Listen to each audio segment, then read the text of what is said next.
Hi students, இன்னைக்கு director of medical education and research selection committee Tamil Nadu selection committee first round கவுன்சிலிங்கோட allotment ஆர்டரோட link release பண்ணியிருக்கிறாங்க. ஓகேங்களா? நேராக உங்களுடைய வெப்சைட்டுக்கு போய் கிளிக் பண்ணுங்கள்.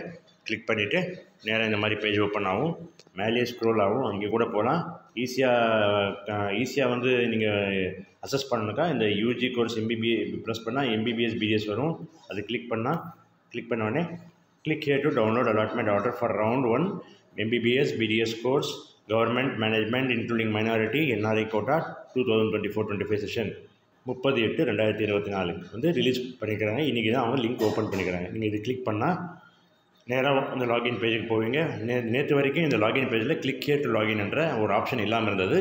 இப்போது அந்த ஆப்ஷன் ரிலீஸ் பண்ணிக்கிறாங்க. இது நீங்கள் லாகின் பண்ணி உங்களுடைய அப்ளிகேஷன் நம்பர் அல்லது இமெயில் ஐடி அல்லது லாகின் ஐடி எது இருந்தாலும் நீங்கள் போட்டு அதுக்கு மேலே பாஸ்வேர்டு போட்டு நீங்கள் சைன்இன் பண்ணி நீங்கள் உங்களுடைய அலாட்மெண்ட் ஆர்டர் டவுன்லோட் பண்ணிக்கலாம். ஓகேங்களா? அந்த அலாட்மெண்ட் ஆர்டர் டவுன்லோட் பண்ண பிறகு நீங்கள் வந்து அவங்க சொன்ன டைமுக்குள்ளே நீங்கள் காலேஜில் போய் ரிப்போர்ட் பண்ணி பேமெண்ட் மற்ற ஃபார்மாட்டி நீங்கள் ஃபாலோ பண்ணுறதா இருக்க வேண்டிய சூழ்நிலை வரும். ஓகேங்களா? நீங்கள் அது தவறும் பட்சத்தில் உங்களுக்கு வந்து அது கேன்சல் கூட ஆகிடலாம். ஓகேங்களா? இது வந்து எம்பிபிஎஸ் அப்ளை பண்ண ஸ்டூடெண்ட்டுக்கு ஹெல்ப்ஃபுல்லாக இருக்கும். மற்றவங்களுக்கும் ஷேர் பண்ணுங்கள். தேங்க்யூ.